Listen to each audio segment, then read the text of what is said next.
Masudan doctor వీళ్ళు అడిగినారు, మీరు రిప్రజెంటేషన్ ఏంటంటే ఉదయం రిప్రజెంటేషన్ తెచ్చిచ్చినారు. నేను హ్యుమానిటేరియన్ గ్రౌండ్స్లో వీళ్ళు ఎవరైతే ప్లాట్లు కొన్నారో వీళ్ళు ఇబ్బంది పడకూడదని వారికి ఒక అవకాశం ఇవ్వదలుచుకున్నాను. ఎవరైతే డెవలపర్ ఉన్నాడు, ఊరికే అన్అప్రూవ్డ్ అనాథరైజ్డ్ లేఅవుట్స్ అమ్మినాడు, నువ్వు రెగ్యులరైజ్ చేసుకో, డబ్బులు కట్టి పంచాయతీకి ఇప్పటికైనా అని చెప్పేసి రిజిస్ట్రేషన్ కాకుండా సబ్ రిజిస్టర్ ఆఫీస్లో ఉంది.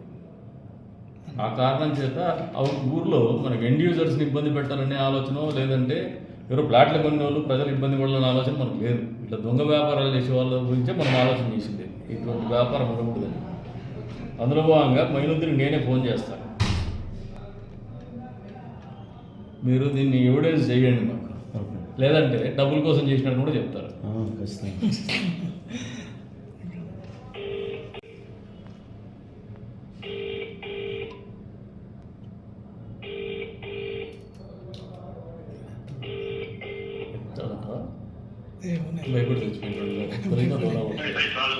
भैया सलाम भाई, कह रहे था क्या भी नहीं, तुम्हारा मुत्याला चेरुवु पोलम में सर्वे नंबर 86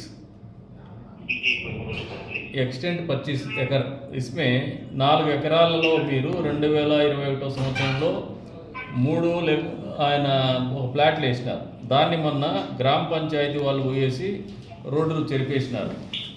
ఇప్పుడు ఈ కాంటెస్ట్లో ఎవరైతే కొన్నారో దీంట్లో డాక్టర్ మసూదన్ గారు ఉన్నారు, హమీనాయక్ అని ఉన్నారు, రమణయ్య గారు ఉన్నారు, డాక్టరు ఎల్ భవానీ ఉన్నారు, ఏ బాలాజీ నాయక్ ఉన్నారు, శ్రీదేవి గారు ఉన్నారు.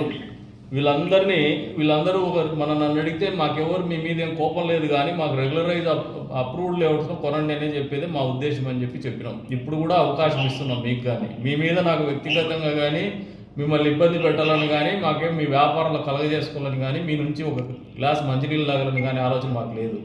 కాకపోతే మీకు ఒక అవకాశం ఇస్తున్నాం, ఇప్పుడైనా మీకు ఆ పంచాయతీ సెక్రటరీకి చెప్తాం, మీరు రెగ్యులరైజ్ చేసుకోండి, గ్రామ పంచాయతీ కట్టాల్సిన డబ్బులు కట్టండి. ఆ రోడ్డు కూడా మీరు పంచాయతీకి కడితే రోడ్డు కూడా గ్రామ పంచాయతీతో అని చెప్తాము, బ్లాక్ టాప్ మీరు వేసుకోండి. మళ్ళీ మీకు ఇది మంచి అవకాశం, 15 రోజులు టైం ఇస్తాము ఈ రోజు నుంచి. ఆ నోటీస్ కూడా పంపిమంటాము, మీరు ఆ 15 రోజులు రెగ్యులరైజ్ చేసి వాళ్ళకు స్ట్రీమ్ లైన్ చేసి ఇవ్వండి.